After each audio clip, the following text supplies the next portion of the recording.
अनंत अजेय अविनाशी अविकार शुद्ध सच्चिदानंदमय नमो विश्वकर्तार।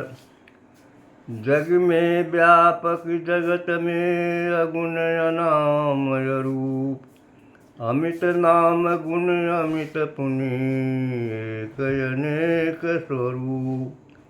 नीलाम्बुज श्यामल कोमलांगम सीतासमारोपित वाम भागम, पाणौ महासायक चारुचापम नमामि रामं रघुवंशनाथम। कर्पूरगौरं करुणावतारं संसारसारं भुजगेन्द्रहारं सदा वसन्तं हृदयारविन्दे भवं भवानी सहितं नमामि। हे मेरे श्री राम, करुणा सिंधु करुणा कीजिए।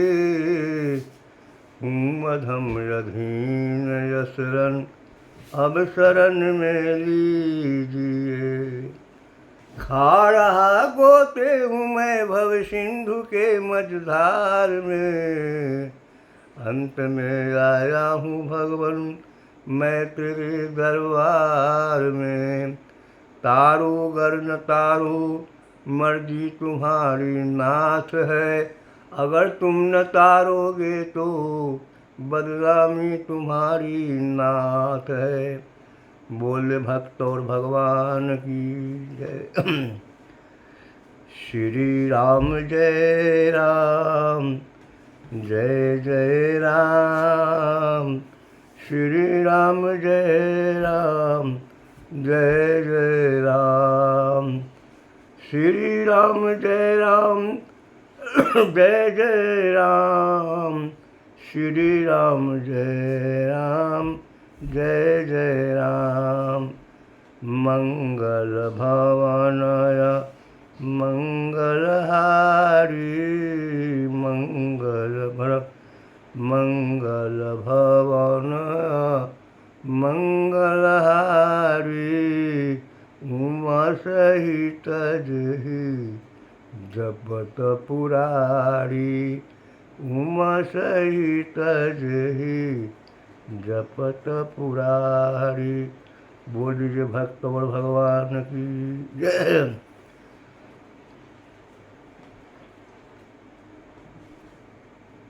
मैं नंदू जी व्यास, मोहल्ला हथसारगंज, पोस्ट हाजीपुर, जिला वैशाली से बोल रहे हैं। आप जनता जनार्दन की सेवा में मैं अपना कुछ समय निकालकर कथा प्रवचन कर रहा हूँ। इसे ध्यान से सुनने की कृपा करेंगे। श्री राम जय जय राम, श्री राम जय जय राम, श्री राम जय जय राम, श्री राम जय जय राम। एक दिन की घटना है कि नारद बाबा हिमालय के तराई में घूम रहे थे और घूमते घूमते थोड़ी उत्तर की ओर ही बढ़ते चले गए। एक दिन की घटना है सुनिए ध्यान लगाए। नारद बाबा घूमते घूमते उत्तर दिशा में आए। सुंदर जगह को देखकर उनको अति भाते है। ध्यान लगाया विष्णु को तो आनंद अति उन्हें आया। तो पूर्ण रूप से ध्यान लगाकर पूर्ण रूप से ध्यान लगाकर भजन प्रभु का शुरू किया। नारद बाबा अचानक एक दिन घूमते फिरते हिमालय के तराई में चले गए और हिमालय के तराई में एक सुंदर बागीचा में बैठकर भगवान विष्णु का ध्यान करने लगे, उनके नाम का जाप करने लगे। तो उनको बहुत ही आनंद आया। तो उन्होंने पूर्ण रूप से ध्यान लगाकर भगवान विष्णु का स्मरण भजन कर रहे हैं। ये समाचार इंद्र राजा को मालूम हुआ कि नारद बाबा का बहुत भयंकर तपस्या भजन चल रहा है, वो हमारे इंद्रासन के राज को देने के लिए ऐसा कर रहा है नारद। तो इंद्र राजा ने अपने इंद्रासन की बहुत सुंदर सुंदर गाने वाली परियों को वहाँ से भेजा। परियों के साथ साथ गाना बजाना करने वाला भी पहुँचा। परी लोग नाचने लगी और गाना बजाना और साज बजने लगा, गाना बजाना होने लगा। माने जहाँ तक हो सके कि इंद्रासन के परियों और परियां और उनके सहयोगी ने नारद जी के तपस्या भंग करने के लिए जरा भी कोशिश नहीं किया, बहुत कोशिश किया। तो नारद जी का ध्यान तो नहीं टूटा। ये लोग उपद्रव करते करते थक गए। तो थक गए, गोसाई जी ने लिखा है रामचरितमानस में कि जिसकी रक्षा स्वयं विष्णु करते हैं उसको कोई कुछ नहीं बिगाड़ सकता है। सीम की चापी सके कोई तासु, आज सीम की चापी सके कोई तासु, बर रखवार रमापति जासु।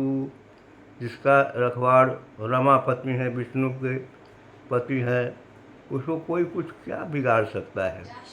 इसलिए नारद जी अपने तपस्या में लगे हुए हैं, वो कुछ नहीं बिगड़ा, वो लोग तंग करते रह गए। तो तपस्या में विजय प्राप्त करने के बाद कुछ दिन के बाद इनका ध्यान टूटा। तो ये वहाँ से अपना फिर घूमते फिरते ये दक्षिण दिशा को आए, उत्तर से दक्षिण दिशा को आए हैं।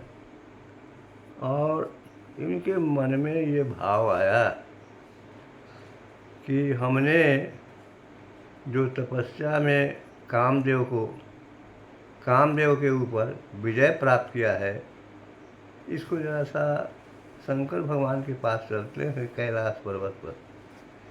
तो घूमते फिरते नारद जी कैलाश पर्वत पर जाते हैं और कैलाश पर्वत पर जाकर के भगवान शिव के कुटिया पर पहुँचे।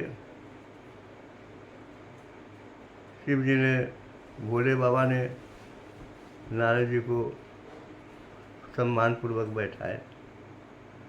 कुछ देर के बाद ये नारद बाबा शंकर भगवान से यह कहने लगे कि हम ऐसे किया, हम वैसे किया, हम तपस्या करना शुरू किए। तो ये इंद्र ने सब अप्सराओं को भेजकर मुझे बहुत डिस्टर्ब किया, बहुत तंग किया, लेकिन मेरा ध्यान नहीं टूटा। इसलिए हम कामदेव पर विजय प्राप्त किया है।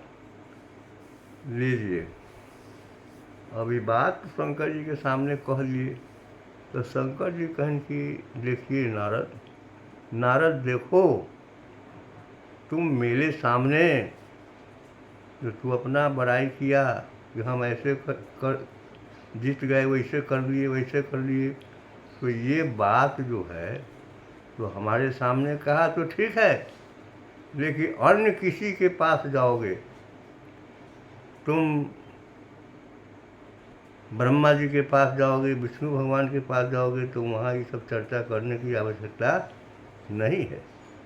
बहुत विधि पूर्वक समझाए, लेकिन नारद जी सुनते रहे, लेकिन इनको तो अनपछ ले लिया था।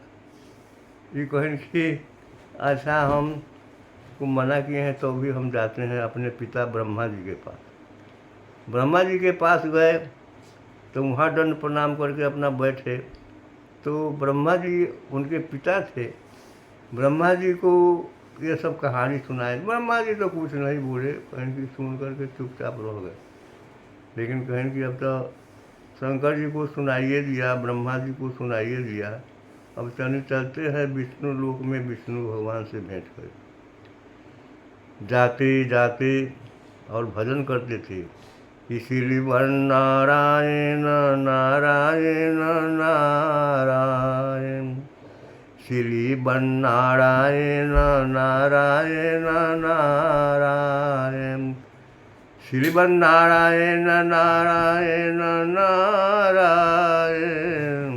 श्रीवन नारायण नारायण नारायण। बिना बजाते हुए भजन करते हुए गए विष्णु लोक में। और जो दरवाजे पर गार्ड था तो उससे कहा कि जाके कहो जरा सा कि विष्णु भगवान से कि नारद जी आपके यहाँ पधारे हैं। तो जाके खबर किया तो कहा कि नारद पधारा आया है, तो नारद को दिया बुला करके। नारद जी को बुला के लिया, नारद जी बैठ गए। अब वहाँ फिर अपन बड़ाई वही शुरू कर दी। हालांकि बहुत समझाया थे शंकर जी की बात कोई मत कहना, लेकिन होने ही बस इनकर बुझिए बरस हो गया। वो जाके विष्णु भगवान से भी बात मैंने पूरा कथा कह दी, लेकिन विष्णु भगवान हुआ बताए थे। वहाँ पर मैंने न तो इनको नष्ट भ्रष्ट कर देता है इंद्र। वहाँ लिखा है कि सीम की चापी सके कोई तासु, उसके सीमा का कोई उल्लंघन नहीं कर सकता है। सीम की चापी सके कोई तासु, आ बर रखवार रमापति दासु। जिसका बहुत बड़ा रखवार लक्ष्मीपति नारायण विष्णु भगवान है, उसको कौन कुछ बिगाड़ सकता है। तो इसलिए वो बच गए वहाँ। अब विष्णु भगवान कहते कि हम ही इसको बचाए हैं, आई हमारे नज़दीक भी अपनी प्रशंसा तारीफ कर रहा है। तो कहेंगे अच्छा इसको अकेले सिखाना चाहिए, इसको घमंड किए। तो कहा कि नारद जी अभी हुआ बैठले हैं, है ना। ताकि नारद जी के मैंने वहाँ से आने के पहले ही विष्णु भगवान छठ सीना उड़ाए विमान अपना चले गए। और कहा तो कुछ दूर जाने के बाद है वो मैंने मैदान था जंगले के तरफ, तो वहाँ एगो सुंदर नगर बना दिए, शहर है ना। वहाँ शहर बना करके और वहाँ शहर के राजा थे शिलनिधि राजा वहाँ पर बढ़ा दूँ। हाँ, तो उस शहर के राजा थे शिलनिधि राजा। उनको एक बेटी पैदा हुई थी। ये सब मैंने सब तुरंते हो रहा है माया से। उनको एक बेटी पैदा हुई थी, जिसका नाम था विश्व मोहिनी। मैंने संसार को मोहित करने वाला रूप था उसके पास। तो विश्व मोहिनी बेटी है। अब बेटी तुरंत स्नान हो गया है। अब बेटी के शादी करने के लिए इंतज़ार में है मैंने बाप उसका। तो ये बात, हाँ, तब नारद जी वहाँ से जब चले, आई माया की नगरी बसा दिए विष्णु भगवान, आई चले गए अपना स्थान पर अपने विष्णु लोक में। और नारद जी जब वहाँ से आए तो उसी रास्ते से गुजर रहे थे। तो दो चार गो आदमी कहा कि अरे नारद बाबा सुनिए आप ही का ज़रूरत है। तो कहा अच्छा चलिए, से राजा साहब को बेटी हुई है, उससे उसका नामाकरण करना है, क्या नाम रखा जाएगा, हस्तरेखा जरा सा देख लीजिए। तो नारद जी गए तो वो बचिया के हंसते देखा, देखे तो ना ऐसा ना मैंने प्रतीत हुआ नारद जी को कि इस लड़की के साथ जिसका विवाह होगा वह अमर हो जाएगा। तो नारद जी सोचे कि तो हम ही काहे नहीं इस लड़की से शादी करने की हम अमर हो जाएंगे। तो कहा कि हमारा जो ये रूप है इस पर तो ये लड़की राजी नहीं होगी शादी करने के लिए। और पुनः फिर लौटे वो विष्णु भगवान को, विष्णु लोक में फिर गए। हाँ, विष्णु भगवान के यहाँ गए तो विष्णु भगवान पूछते हैं कि फिर, अरे नारद जी आप तुरंत गए थे फिर तुरंत लौट के चले जाए। तो हाँ हाँ प्रभु से आपसे कुछ ज़रूरत है, हम भूल गए थे। तो क्या? तो 2-4 दिन के लिए आप अपना जो स्वरूप है उसने स्वरूप हमको बना दिया। तो तो सब रचना विष्णु भगवान रचे थे, तो मतलब इसने रूप हमको बना दीजिए। तो पहले ही कह दिए क्या विष्णु भगवान कि जेहि विधि होई परम हित, नारद सुनहु तोहार। जिस तरह से आपका परम कल्याण होगा वही मैं करूँगा। तो नारद जी को बुझाया कि अपना ही रूप हमको दे रहे हैं और तारीफ भी कर रहे हैं। लेकिन विष्णु भगवान तो कहे दूसरी बात कि जेहि विधि होई परम हित, नारद तुम दे विधि होई परम हित, नारद सुनहु तोहार। सोई हम करब नयान कछु, मृखा न बचन हमार। इसमें परम कल्याण तुम्हारा होगा नारद, मैं वो अवश्य करूँगा। नारद जी को तो बुझाया कि हमरा गदगद हुए कि हमको अपना ही रूप दे दिए। लेकिन रूप में क्या देते हैं, एक बुढ़ा बानर, बुढ़ा बानर का जो मुंह होता है ना, वही मुंह को इनको नारद जी को दे दिया। और बुढ़वा बानर के रूप लिए हुए चले जाते हैं बड़ा मस्ती में, यार तो हमारा विवाह विष्णुमुनि से हमरे होले करे। और वह लड़की इतनी सुंदर है कि विश्व को मोहित करने वाली। तो जो लक्ष्मी थी विष्णु भगवान की पत्नी, वो क्यों न ऐसा रूप बन जाए उसका। अभी भुला गए उसी बात में, ये तो पूरा भुलैया में भुला के अपने को चौपट हो रहे हैं। तब विश्वामित्र जी जाते हैं और वहाँ सभा लगा हुआ था। तो सभा लगा हुआ था तो वही बुढ़वा बानर के रूप लिए हुए गए एकदम बीच में, बीच सभा में बैठ के एकदम बीच में बैठ गए। मैंने थोड़ा उत्तर छूट गया, थोड़ा दक्षिण छूट गया, ये बीच जाके बैठ गए। संजोग से वहाँ पर 2 ठो शिव जी का गण बैठा हुआ था, है ना। शिव जी का गण बैठा हुआ तो कहला रही बानर के मुँह देखे पर ब्याह कैसे होते हैं। तो वो खूब मखौल करने लगा, अरे बाबा तो हाँ, अरे आपका रूप तो बड़ा बेहतरीन सुंदर लग रहा है ना। तो हाँ तो बहुत बेहतरीन सुंदर लग रहा है और मैं खूब खुशी मना रहे हैं विश्वामित्र जी। तो नारद बाबा, विश्वामित्र नहीं, नारद बाबा खूब खुश हैं। तो उधर से मैंने स्वयंवर का कार्य शुरू होता है। तो विश्वमोहिनी हाथ में जयमाला लेकर के शुरू किया दाहिने तरफ से, और सब राजा सबको देख रही, पसंद कर रही है कि जो बढ़िया होगा उसे को गले में पहनाएंगे। वो तो कोई मैंने उसको पसंद नहीं पड़ रहा है। तो नारद जी के नज़दीक गया तो कहा अच्छा हमारा तो हमरे गला में तो पड़बे करेगा। तो नारद जी के निकट से वो आगे बढ़ गई। तो नारद जी सोचा कि अरे हमको विष्णु भगवान का रूप दिया हुआ है, हमको हट के बढ़ गई आगे। वहाँ बढ़ते मैंने एकदम अंत में गई। तो फिर पीछे दोनों जा करके विष्णु भगवान के दूतार सिंहासन के इधर फिर बैठ गए। वहाँ भी विष्णु वहीं बह गई। तो कहा कि भाई बात क्या है कि हमको विष्णु का रूप मिला है, आई जो है सो हमारे गले में जयमाला नहीं डाल रही है। तो अंत में जाके एकदम पूरा लास्ट में बैठे हुए थे विष्णु भगवान, उन्हीं के गले में जाके जयमाला विष्णुमणि डाल दी।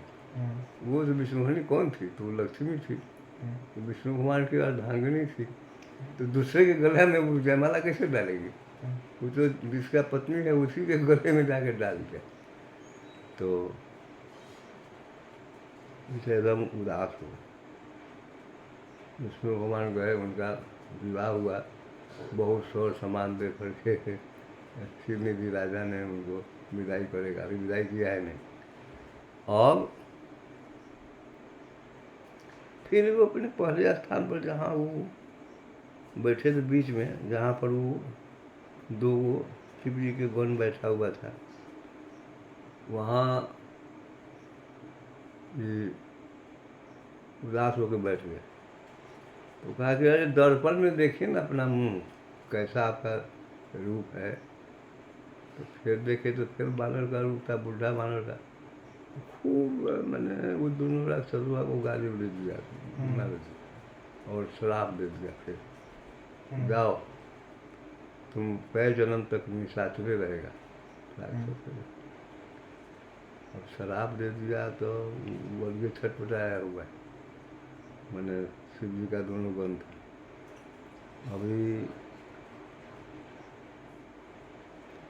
अभी जो है सो नारद जी देखे कि राजा का विवाह तो हो ही गया, और लड़की को सब ईदा विदा करके और बहुत सामान दे के विदा कर दिया। नारद जी सब देख रहे हैं। जब कुछ दूर विष्णु भगवान चले गए, रथ आगे बढ़ गया, तो ये फिर बड़ा क्रोध हुआ नारद, और नारद जी दौड़े हुए जा रहे हैं, भर भर मैदान दौड़े जा रहे हैं। तो आगे से विष्णु भगवान को रथ को घेर दिया, खूब गाली उली देने लगा। तो ये मैंने हमको जिस तरह से बानर का मुंह दे के तुम ठगा है ना, तो वो दोनों निशाचर आया और भगवान विष्णु के रथ को घेर लिया, और वो दोनों निशाचर कहता क्या है कि बंचे हु मोही जवन धरि देहा, सोई तनु धरहु श्राप मम एहा। मम अपकार, अपकार माने बुराई, उपकार माने भलाई। तो वो कहते हैं कि मम अपकार किन्न तुम भारी, मम अपकार किन्न तुम भारी, नारी बिरह तुम हुए बदुखारी। जिस तरह हम अभी दुख पा रहे हैं, तो उसी तरह से आप भी दुख पाइएगा, हम श्राप दे रहे हैं। मम अपकार किन्न तुम भारी, नारी बिरह वो तुम हुए बदुखारी। वही सीता जी के हरण मिले, वही नारद के श्राप। तो मम अपकार किन्न तुम भारी, नारी बिरह तुम हुए बदुखारी। तो भगवान ने कहा कि श्राप शीश धरी हर शिशिये, श्राप को शीश पर धारण किया और खुश हैं, रंज नहीं है, तकलीफ नहीं है उनको। श्राप शीश धरी हर किए, प्रभु सुर कारज किन। प्रभु को देवताओं का कार्य करना था, इसलिए इसीलिए उनको जाना था। श्राप शीश धरि हर किए, प्रभु सुर कारज किन। निज माया की प्रबलता, करसी कृपा निधि दिन। निज माया की कृपा, निज अपने माया का जो वो प्रकोप था उसको समेट के अपने में रख लिए। तब क्या हुआ कि नारद जी को पहला बोध हो गया कि अरे हम तो एक तपस्वी हैं, भजनानंदी हैं, और हम ब्याह करने के लिए क्यों बेचैन हो गए थे। ये तो हमारी बहुत बड़ी मूर्खता थी। अब रोने लगे नारद जी, और भगवान के चरण पर गिर कर कहा कि प्रभु, हम तो आपको बहुत गाली दिया, बहुत अपराध किया, अब ये जो पाप लगेगा, ये कैसे इस पाप से हम छुटकारा पाएंगे? तो भगवान विष्णु का कहते कि जपहु जाई शंकर सतनामा। शंकर जी के सतनाम का जाप जंगल में जाके कीजिए कुछ दिन तक, तब इस पाप से आपको मुक्ति होगी। तो ये है कि कर्म प्रधान विश्व करी राखा, जो जस करे सो तस फल चाखा। संसार में कर्म ही प्रधान है, जो जैसा कर्म करता है उसको वैसा फल मिलता है। अगर कोई अच्छा कमाई करता है तो अच्छा फल मिलता है, कोई बुरा कर्म करता है तो उसका बुरा फल होता है। इसलिए आदमी के जीवन में यह ऐसा विचार करके चलना चाहिए कि हमसे किसी का बुराई न हो। अगर भलाई नहीं होता है तो हमारे वजह से किसी को बुराई न हो। कर्म प्रधान विश्व करी राखा, आज जो जस करे सो तस फल चाखा। यहाँ पर तो गोसाई जी एक चौपाई ऐसा लिखते हैं कि कर्म प्रधान विश्व करी राखा, आज जो जस करे सो तस फल चाखा। फिर दूसरे जगह गोसाई जी लिखते हैं कि होई हहीं सोई जो राम रचि राखा, को करी तर्क बढ़ावहीं शाखा। वही हहीं सोई जो राम रचि राखा, वही होता है जो राम जी रचते हैं। वही हहीं सोई जो राम रचि राखा, को करी तर्क बढ़ावहीं शाखा। राम जी जो चाहते हैं वही होता है, दूसरा कुछ नहीं होता है। और वहाँ लिखा गया है कि कर्म प्रधान विश्व करी राखा, जो जस करे सो तस फल चाखा। तो ये बात तो सही है, यही शुरू में इसको एक नंबर में रखा जाएगा कि कर्म प्रधान विश्व करी राखा। जो जैसा कर्म करता है उसको ऐसा फल मिलता है ना। कोई कर्म अगर बुरा करता है तो उसको बुरा फल मिलेगा, जो कोई अच्छा कर्म करता है तो उसको अच्छा फल मिलेगा।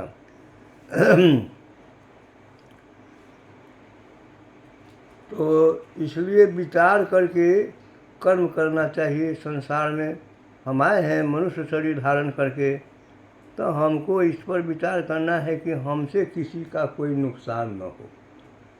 हमसे कुछ भलाई हो जाए तो ठीक है, और नहीं तो नुकसान बुराई न होना चाहिए। अगर हम किसी का बुराई करते हैं, अगर हम करेंगे किसी का बुराई, तो मेरा बुरा राम करता रहेगा। अगर हम करेंगे किसी की भलाई, तो मेरा भला राम करते रहेंगे। अगर हम करेंगे किसी का बुराई, तो मेरा बुरा राम करते रहेंगे। अगर हम करेंगे किसी की भलाई, तो मेरा भला राम करते रहेंगे। ये दोनों चौपाई में टसल है, इसलिए कि कर्म प्रधान विश्व करी राखा, जो जस करे सो तस फल चाखा। और एक जगह है कि होई हहीं सोई जो राम रचि राखा, को करी तर्क भरा वहीं शाखा। इस पर हम लोग तो बहुत दिन तक भाषण करते हैं कि कर्म प्रधान विश्व करी राखा, जो जस करे सो तस फल चाखा। होई हहीं सोई जो राम रचि राखा, को करी तर्क। जब होई हहीं सोई जो राम रचि राखा, राम जी रचे हैं, वही होगा तो कर्म प्रधान की क्या ज़रूरत है। लेकिन नहीं, जड़ यही है कि कर्म प्रधान विश्व करी राखा, जो जस करे सो तस फल चाखा। जैसे राम के वनवास हुआ तो राम जी, सीता जी, लक्ष्मण जी पहले तो चित्रकूट में वास किए।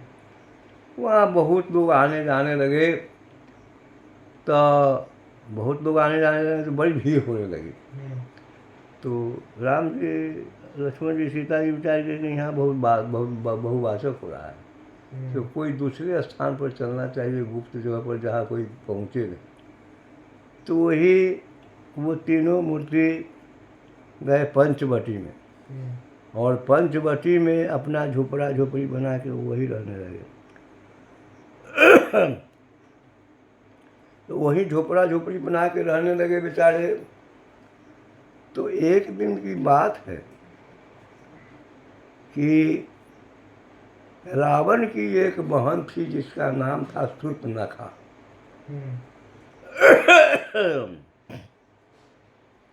तो शूर्पणखिया घूमते फिरते जंगल में गई ना पंचवटी में, तो देखी कि दो राजकुमार बड़ा खूबसूरत है, और ओकरो मन में बढ़ गया कि हम किसी एक से शादी कर लेंगे, जाते हैं ट्राई करते हैं।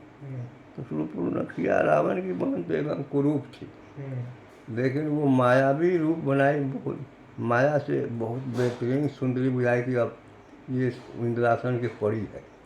वही इंद्रासन के परी बन करके गई वहाँ पर, और वहाँ राम जी से कहती है, तोषम पुरुष न मौसम नारी, अस संजोग विधि रचा बिचारी। देखो जी राजकुमार, तुम्हारे जैसा सुंदर पुरुष भी संसार में हमको कहीं नहीं मिला है, अब मेरे जैसा सुंदर नारी भी नहीं है कहीं, ये दोनों गोटा शादी कर लीजिए। शूर्पणखिया कहती है राम जी से कि हम और आप शादी कर लीजिए।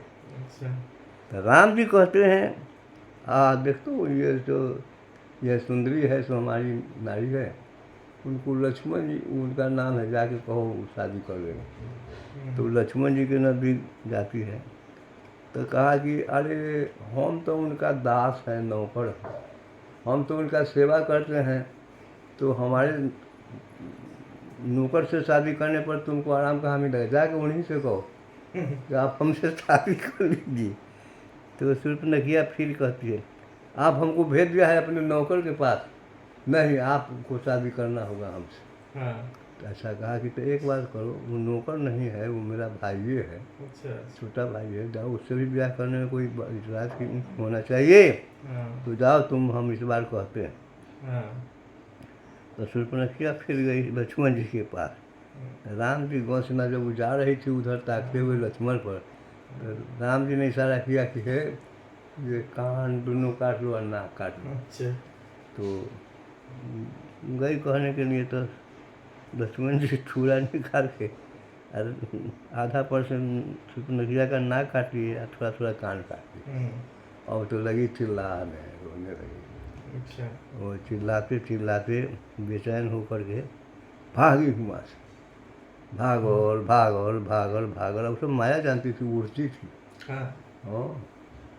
से उड़ल उड़ल गई। और रावण लंका में ठीक 5 बजे शाम में सभा डिस्पर्स करने वाला था, सभा लगा हुआ था, उसी समय शूर्पणखिया पहुँच गई और चिल्ला चिल्ला कर रोने लगी। तो कहा कि भाई क्या बात है, रावण कहा कि भाई क्या बात है, बोलो ना। तो बोले क्या, 2 गो तपसी आया हुआ है जंगल में, जिसका एक नाम है राम, है वो के लक्ष्मण।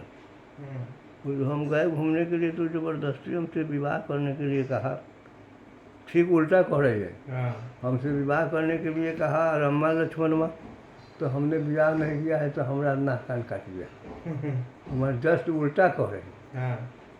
तो रावण कहा कि अरे हाँ, तो हम जो है तो हाँ ये छूट गया कि अपने हमारा भाई जो खरदूषण है, तो वो 60,000 फौज लेके वो जंगले में रहता था, 60,000 फौज लेके रहता था। रावण का भाई साहब का नाम था खड़ है, वो दूषण। तो शूर्पणखिया जब गई तो रो के कही, तो कहा कि ठीक है शूर्पणखा बहन, तुम शांत हो जाओ, हम जाते हैं, जो नाक कान काटा है उसको कुटिया में जाते हैं उसे युद्ध करने के लिए। तो युद्ध करने के लिए हम जा रहे हैं। तो जब हाथ मानते हुए जब पहुंचा खड़ और दूषण 60,000 फौज लेके, राम जी की तो 60,000 फौज है, हमारे पास एको फौज नहीं है। कहा कि तैयो तय लक्ष्मण ये जानकी जी को देखे एक कंदरा में तू छिप जाता है, और तो हम अकेले युद्ध करेंगे उससे। भगवान राम जब युद्ध करने लगे न, तो 60,000 फौज को समाप्त कर देते, मार बांध वर्षा से सब भरभरा के मर रहा। अंत में खर और दूषण को भी भगवान राम मार दिए। तब तक शूर्पणखा की देखी कि तो बड़ा जुल्म हो गया। तब वही रोती हुई भागी है वहाँ रावण के पास और कहा कि अरे तुम रावण से बड़ सी शूर्पणखा न, ताकि तुम जो है सो यहाँ पर मैंने सभा लगाए हुए है, अनर्थ हो गया भारी, तो क्या हुआ? तो पंचवटी जंगल में एक आया हुआ है रम्मा लक्ष्मणवा, वो हम गए घूमने के लिए, तो ज़बरदस्ती हमसे ब्याह करने के लिए कहा। उसे विवाह नहीं किया है तो नाक और कान काट लिया है।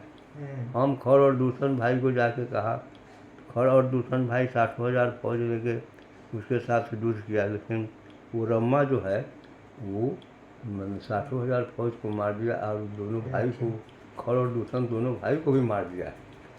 इतना बड़ा वो शैतान बुझाता है कि उसको मारो जा कर के। तो कहा कि अच्छा तो घबराओ नहीं, तुम जाओ, हम जो है सो कल उसको सवेरे मैंने हम पहुँचेंगे उसके पास।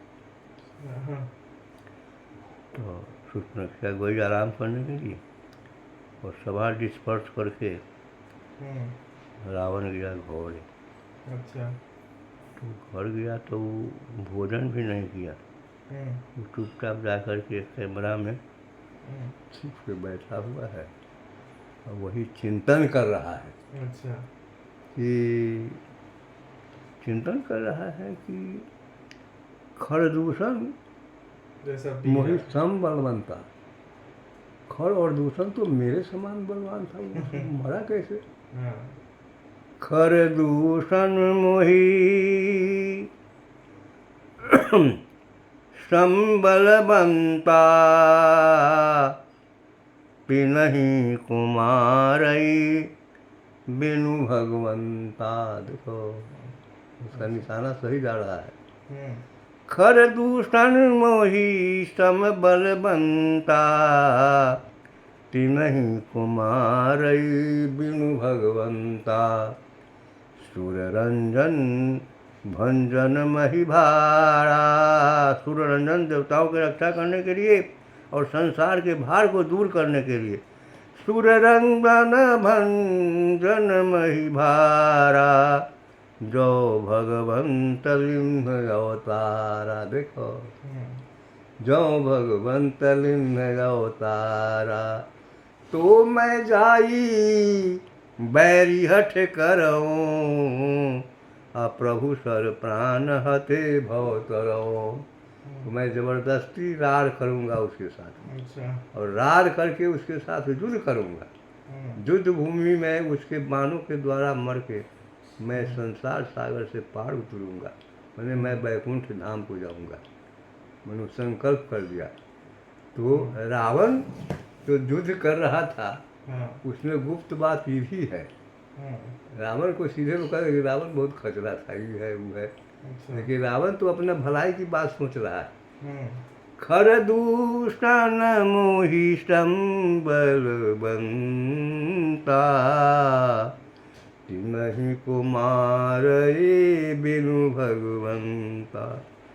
सूर्यरंजन भंजन मही भारा, जो भगवंत लिन्ह अवतारा।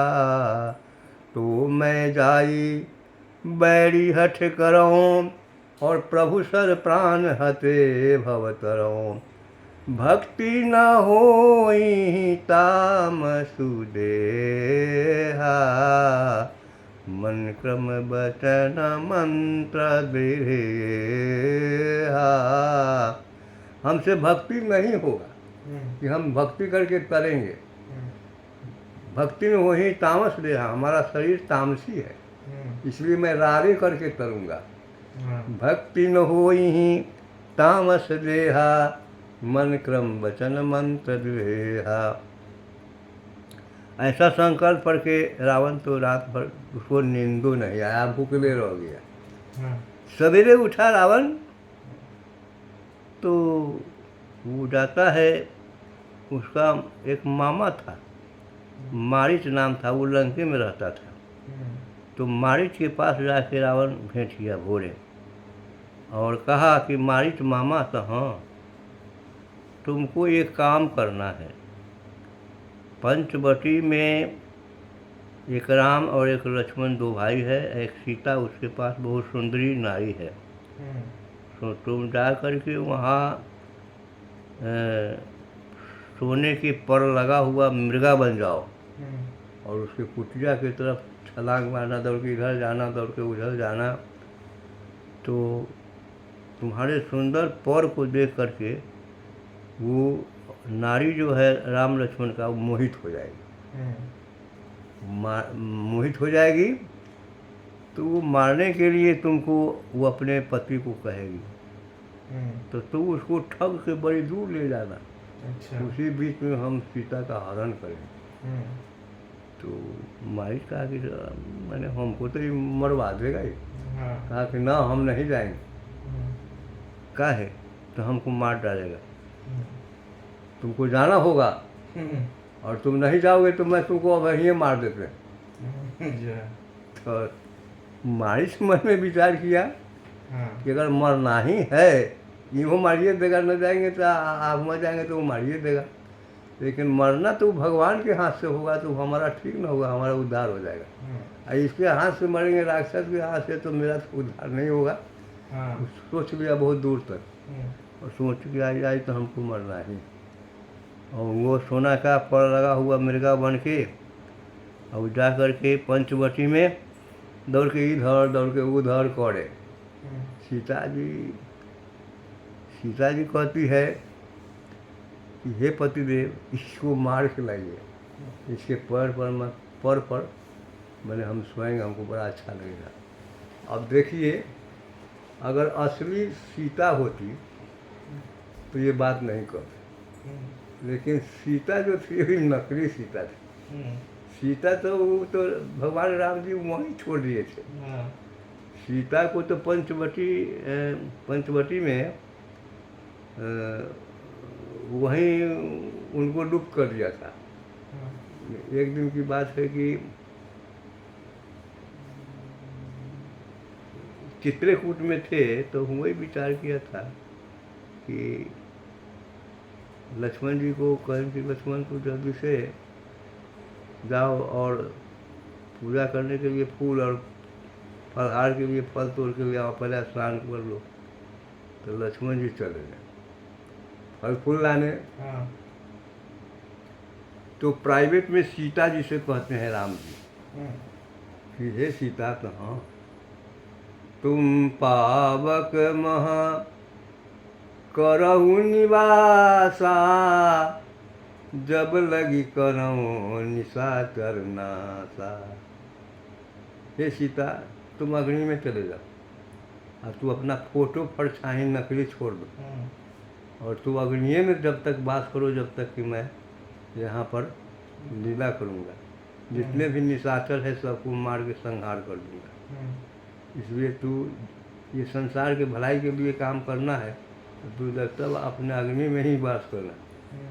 तो सीता जी अपने पति की आज्ञा से वो चली गई अग्नि में और नकली फोटो रख गई तो बुझाया कि यही सीता है। तो लक्ष्मण जी जब आए फल फूल लेकर के, तो लक्ष्मण हूँ यह मरमू न जाना, जो कछु चरित्र रचे भगवाना। जो कुछ भी चरित्र की रचना की है लक्ष्मण जी को जानना। अब वास्तव में लक्ष्मण जी को जानते ही नहीं थे, वो जीव थे, जीव कोटि में थे।